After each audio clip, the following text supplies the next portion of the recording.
Okay, we are at my son's place, so we're not sure how this biscuit making is going to turn out, but we're going to give it a shot. There's a whiny dog down on the floor here. She's wanting lots of attention. Butter will work, but I prefer bacon grease. And we're going to start out by putting, probably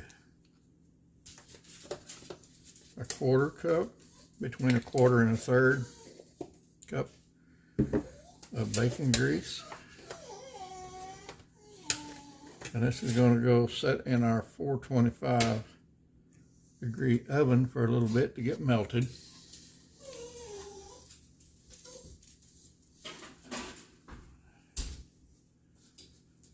Oven's heated to 425 right now. Well, at least that's what the gauge is saying, what the temperature is saying on the stove.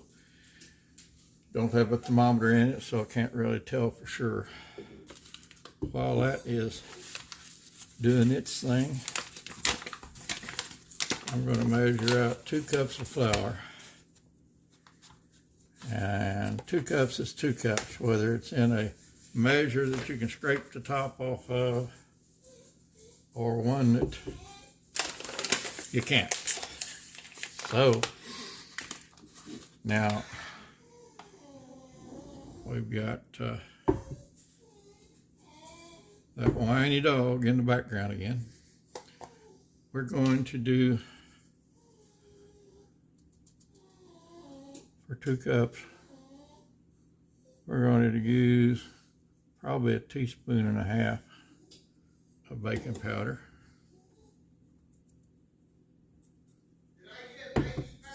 About a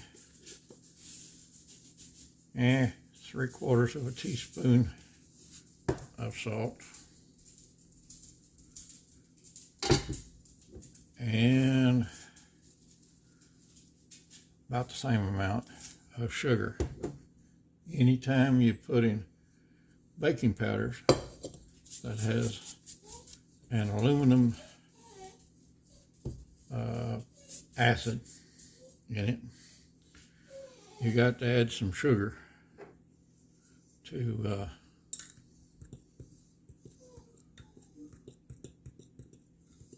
get it to offset the bitter taste. Now, some people don't taste the bitter. I don't know, something's wrong with their tasters, but it won't hurt anybody to have the sugar in there. Not enough to make it taste sweet. Okay, grease isn't quite warmed up enough, so I'll give it a little more stir in here.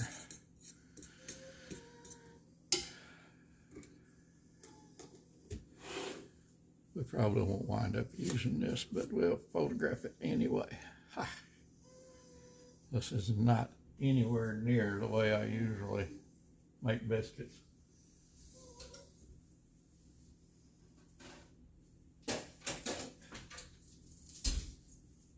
But it's close enough, I suppose.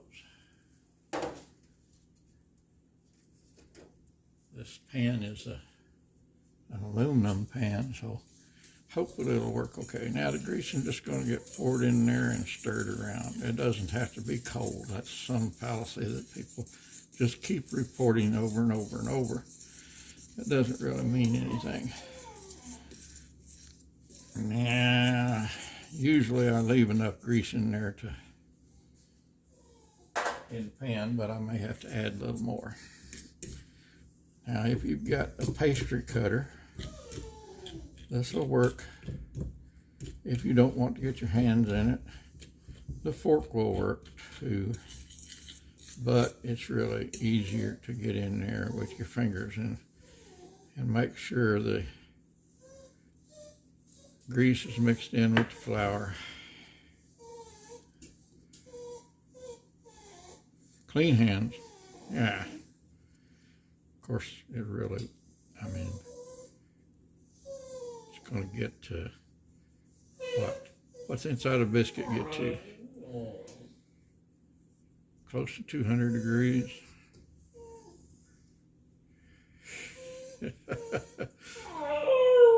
Oh, hush, Trixie. It's all right. She's missing her mama. Misty, because of weather concerns, Misty wound up not being able to come and get her when she intended to, so she's spending some time with Tim and I.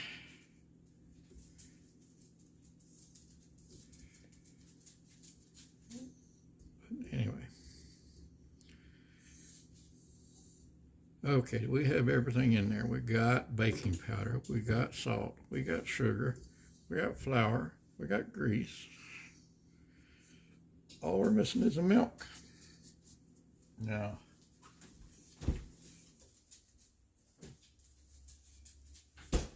I don't usually measure milk,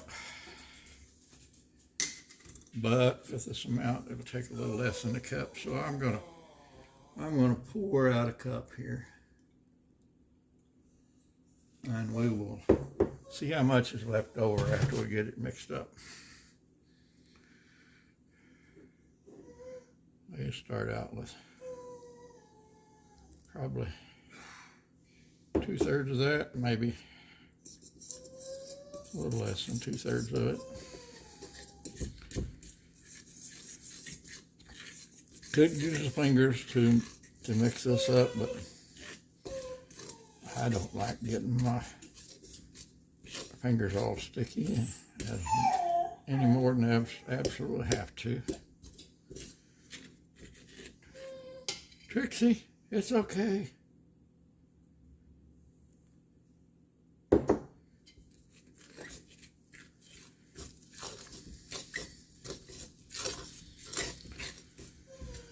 I think my grandma used to call this a shaggy dough. I'm not sure if that's really what is called a shaggy dough. A little bit more, but not much.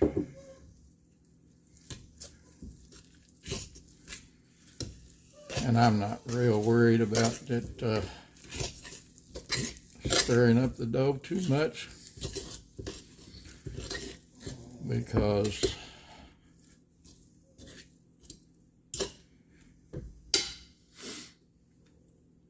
okay, we have about 2 ounces of milk left over. And normally I'd have a piece of parchment or maybe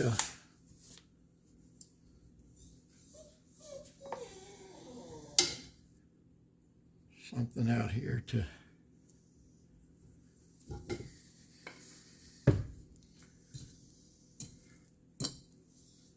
just turn the dough out.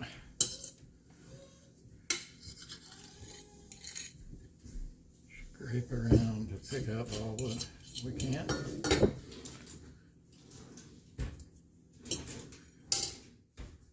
And just sort of gather the dough up, get flour all around it so it's not going to make our fingers quite so sticky.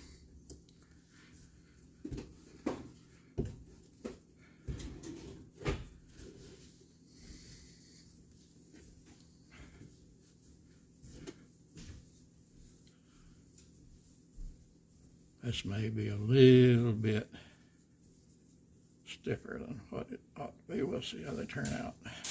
But biscuits are forgiving, so squish them down to, I don't know, 1/2, 3/4, more or less a square shape to fit in the pan. Check the amount of grease in the pan. Doesn't look like there's quite enough. So we'll add a little bit.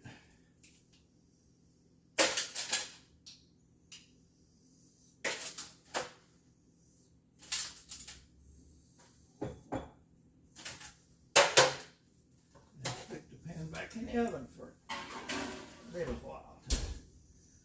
melt that down. It don't hurt to rest it a little bit. Next thing I forgot about,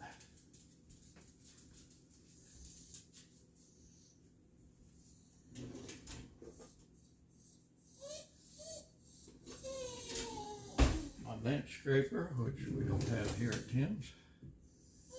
But we should have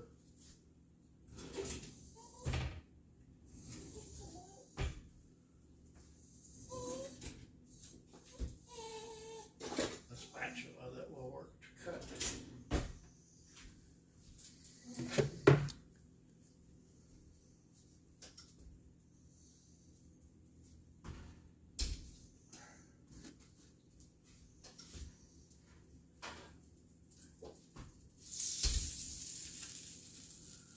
Okay, we've got grease in the pan, and I'm going to set this to the side. I'll flip it a couple of times to get the excess flour off, and then I'll lay it down with what's going to be the top side of the biscuits down to get grease all over them, and then flip it over. Nice greasy top side. And then take the spatula. Bench scraper works better, but anyway, this will work. So cut them into biscuits.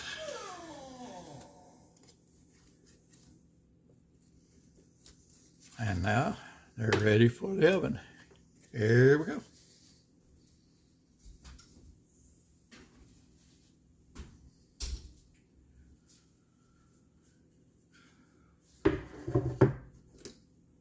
While that's doing this thing, scrape up this flour.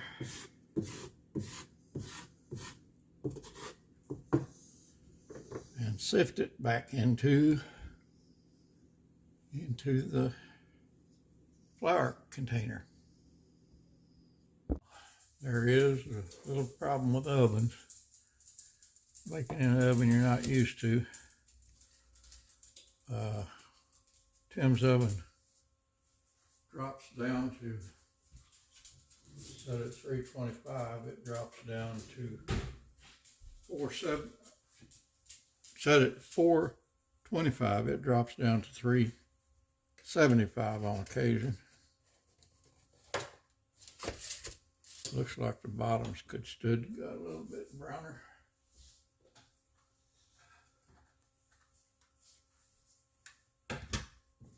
First thing I do after take them out of the oven is smear the tops with a little extra butter.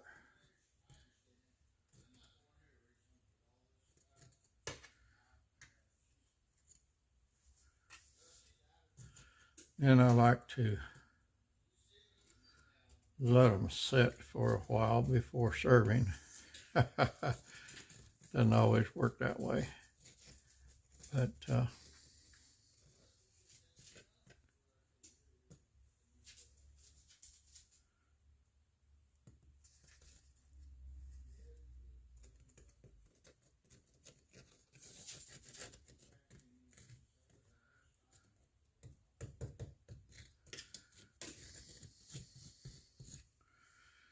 okay. Usually let them set for a while,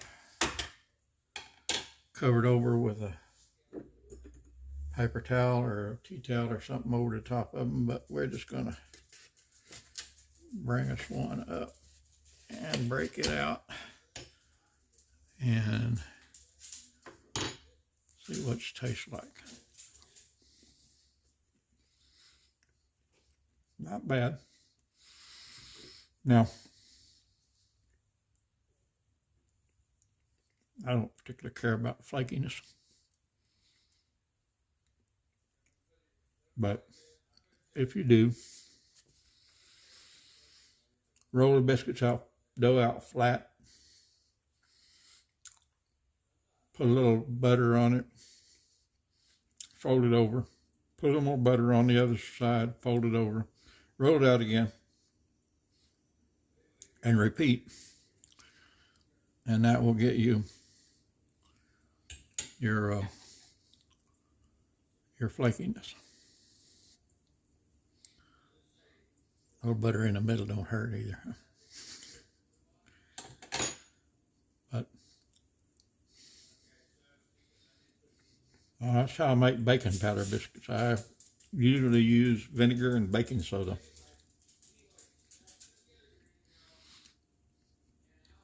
Pup, you want a bite?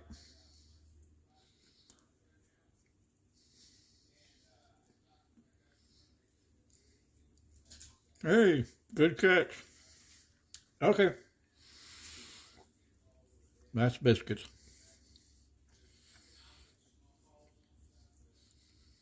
You need a thermometer in your oven to determine what temperature it actually is, because what it says on the dial is frequently not what it is. And if I had known it was cycling over a 50-degree range, I would have probably set it a little bit higher.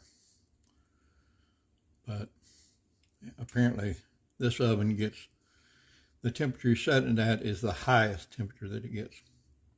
It doesn't cycle up above what it's set at and then drop back down and then go back and forth. So something you need to know about your particular oven.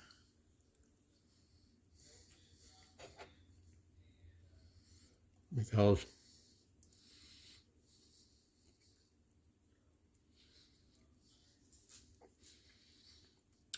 there's a lot of variations in ovens. I'm not saying every one is different, but now normally I'm baking in a little bitty stovetop or countertop oven.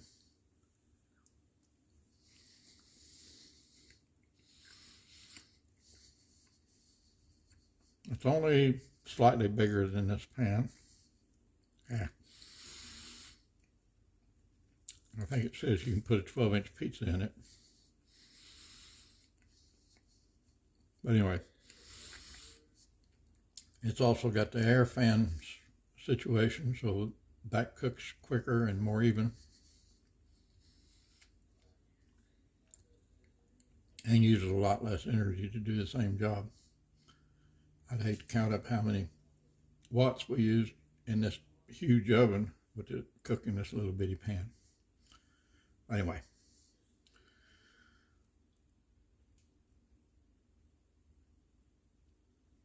Take it easy. Give me a like and subscribe and all that noise. Love y'all. See you on the creek. Bye. Another bite, Trixie? Good girl.